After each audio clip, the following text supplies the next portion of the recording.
Just so you know, I'm going to try and do all three of these videos while having to watch a big dog. In case you guys don't know. This is Fenrir. Fenrir the Giant. Say hi, buddy. He's a little camera shy.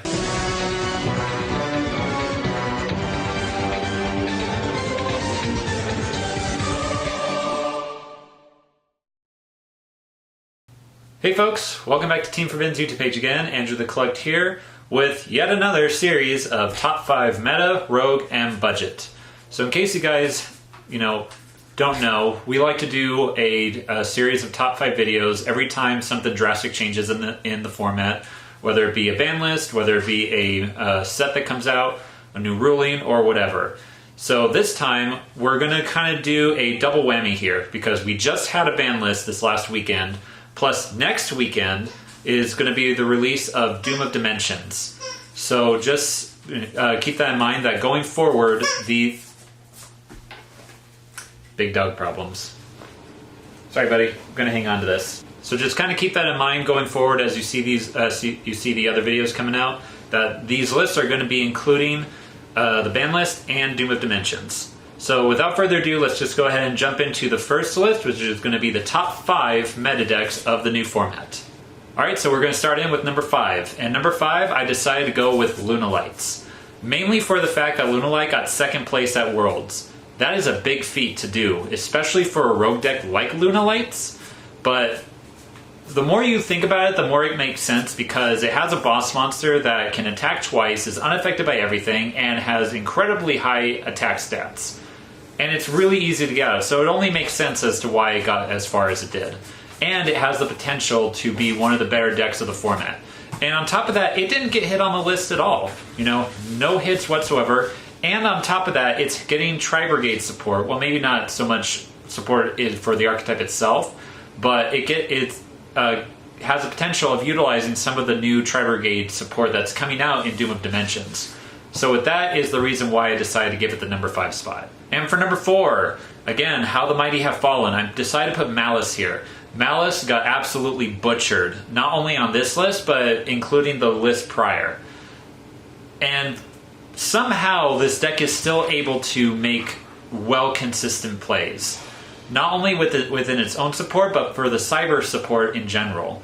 Now, do I think that this is going to have a major impact on the deck? Probably not, but it is going to have some kind of impact.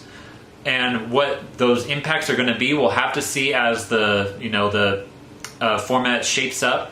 It has the potential to either go back up the list and return to its spot as number 1, or it may just fall off the earth completely.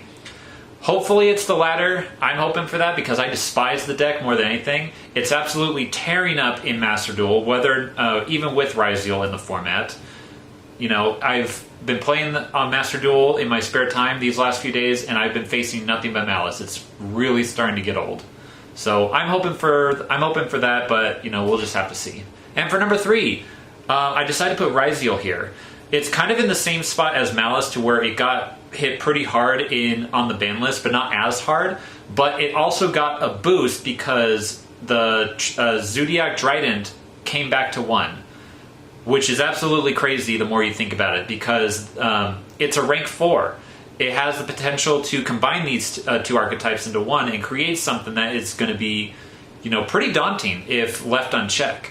So we'll just have to see how it shapes up, but because of that potential of including the Zodiacs in with Ryziel, I decided to put it at number 3 because more than Malice, it has the capability to go either way. Some people might utilize that strategy, some people may just ignore it completely, but I'm keeping it on my radar because I've faced both, obviously the Ryziel format and Zodiac format when they were at their peak.